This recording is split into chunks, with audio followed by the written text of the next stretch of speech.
Living well with chronic pain does not mean being pain free. Hey, it's Jael from Cell Based Nutrition, and today we're going to be talking about what a good quality of life looks like whilst living with chronic pain. I think it's time to redefine what quality of life means for those living with chronic illness. Most conversations about chronic pain focus on elimination, a cure, a fix, recovery, returning to what your old body looked like or performed like, felt like. But for many people, that's not a reality. Even for, let's take an example of an able-bodied person and they break a bone. Nobody is under any illusion that that bone is going to return to normal. Even with the best surgeons in the world, that bone is still going to have some semblance of weakness, and there's going to be areas of that bone that don't completely recover from the break. There's going to be some difference, even if, say, like an athlete, a footballer, is able to return to their career after a broken bone. It doesn't mean that the exact strength or performance that was there before is going to be there now. I don't know why, when it comes to people living with chronic pain or chronic illness, there is an assumption that if you do not return to how your body was prior the illness or the diagnosis, that somehow means that you can't have a good quality of life, or you can't be well in some sort of capacity. If living well means having no pain, then automatically many of us are excluded from the conversation before the conversation even starts.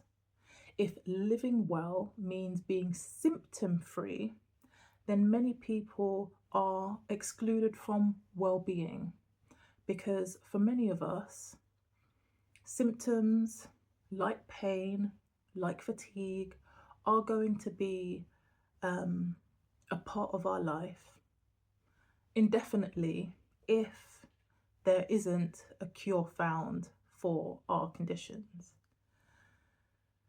And that idea creates despair. It creates some anguish, and it creates this constant chasing for this idyllic version of what wellness looks like. And we have to be realistic that wellness looks very different for many different people.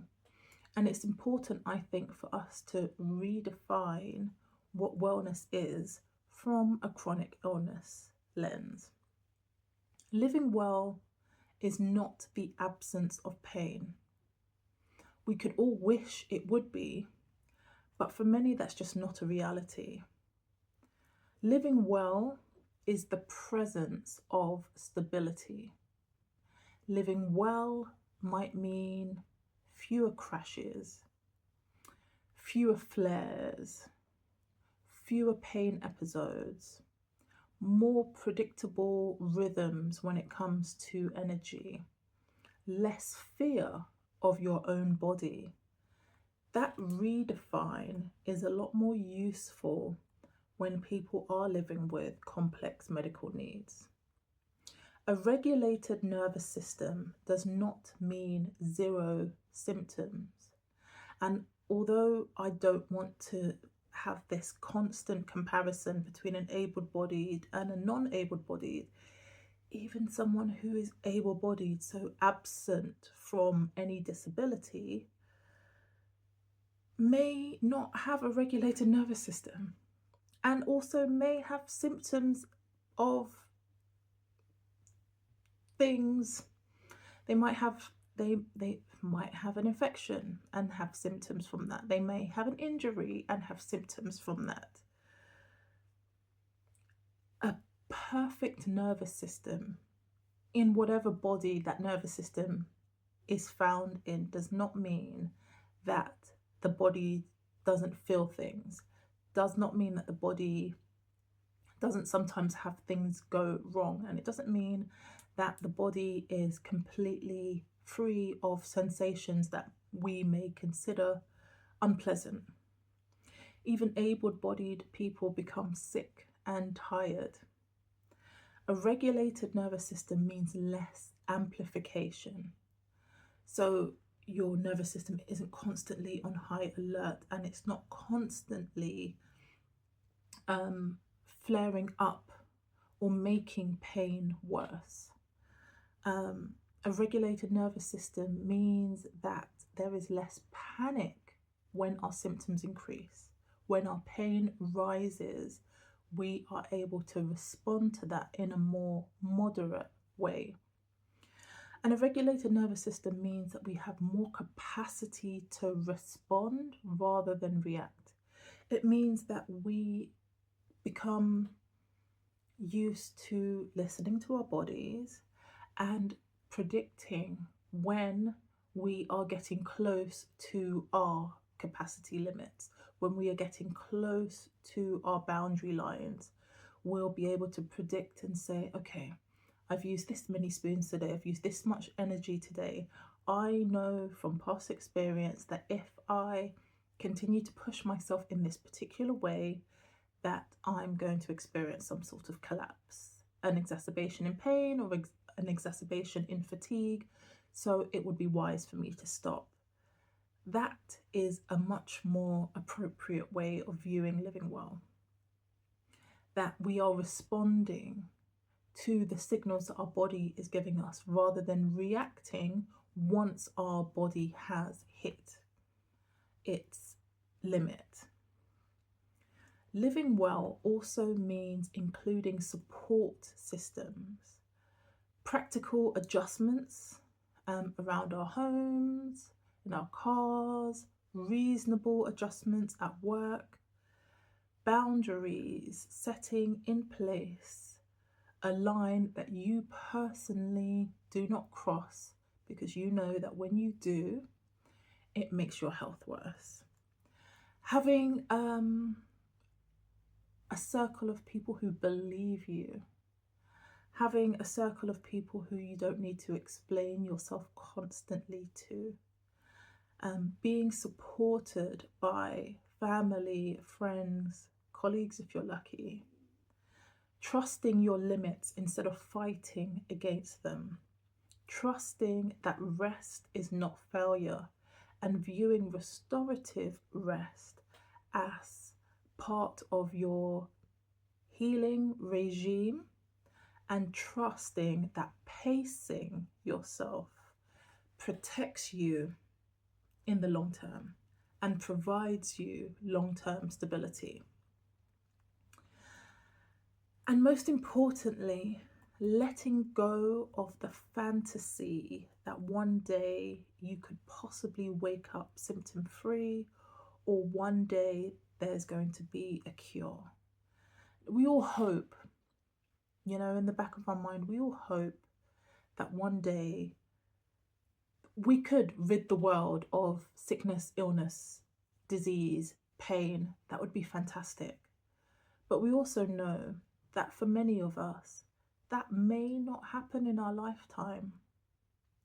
And so putting your life on pause and waiting for a future that may not appear does actually more damage to our well-being, our nervous system, than accepting what our current reality is and seeing how well we can live within the limitations that we have. And this isn't about giving up. Like I said, it would be wonderful if we could cure everybody of illness and disease. But we also know that there aren't even really cures for the common cold. And so it's important to change the target to something more sustainable. So instead of hoping and wishing that you could get rid of your chronic fatigue, reframing what wellness looks like by putting protections in place to ensure that you don't have that post exertion malaise, so you don't have that extreme flare that causes a crash where you are in bed for weeks on end, that you predict your energy levels and act conservatively that particular day or that particular week, that you prioritize rest, that you prioritize nutrition and hydration to give your body the best fighting chance that day. Also, it's important for us to remember that quality of life isn't measured by output. We shouldn't think of ourselves only in terms of our productivity, only in terms of what we can do for others, only in terms of our work output. Quality of life should be measured by how safe and steady you feel and how regulated and balanced your system and your body feels on a daily basis. Living well with pain is possible, not because pain disappears, but because fear, chaos, and the constant cycle of crashing can reduce. That is what living well with pain can look like. I think that this is a much more realistic and powerful form of well-being. It's a lot more holistic, eclectic view or version of well-being, and it's one where we can all be a part of.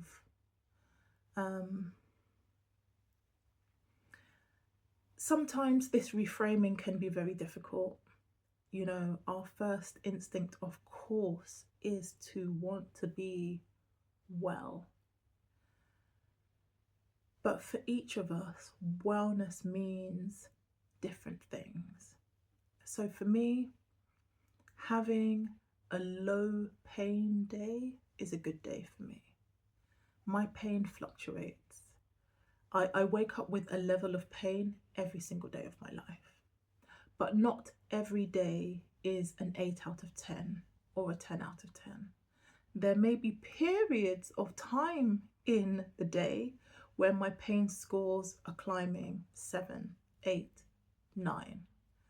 But not all of the time are my pain scores that high.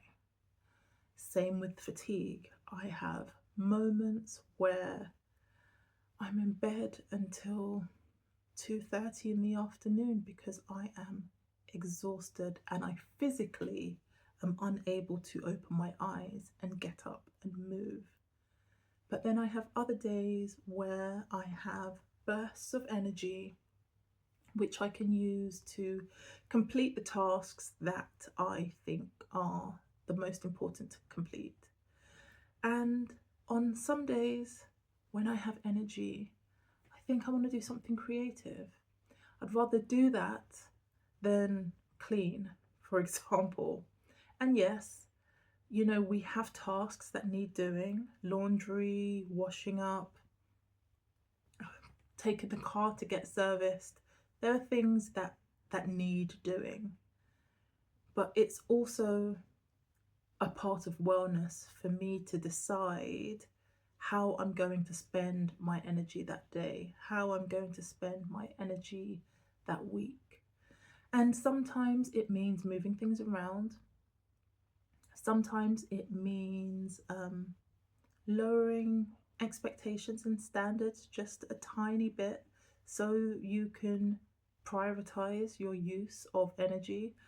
And sometimes it means asking for help and allowing other people to do things for you, and accepting that other people who are doing things for you are not going to do things in exactly the same way you would want them to be done, and that is going to have to be okay.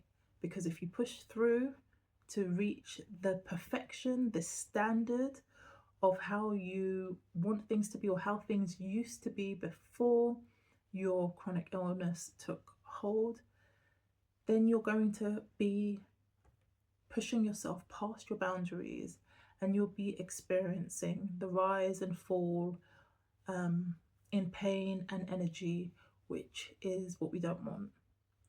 Wellness is about stability, it's about regularity. And if we can manage our pain and energy levels so that we can have more predictability, to me, that is what health can look like whilst living with chronic illness. So I'm Jael from Cell Based Nutrition. It has been lovely talking to you. Again, in the comments, I would love to see if you have thoughts and opinions on this, if there's any elements that I've missed out, if there's any nuance that I've skipped over.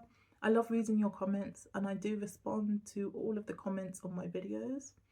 Please like, subscribe, and share. Sharing is so important so that more people can find out about our little community here, and so we can support each other, even if it's just virtually, to live our best lives as best as we can, whilst being in a safe space where we don't have to perform, don't have to pretend, and where we all know, at least to some degree, what each other is facing. So I would like you to remember, as always, that your body is not broken. Your cells are just undernourished. And I will see you in the next video.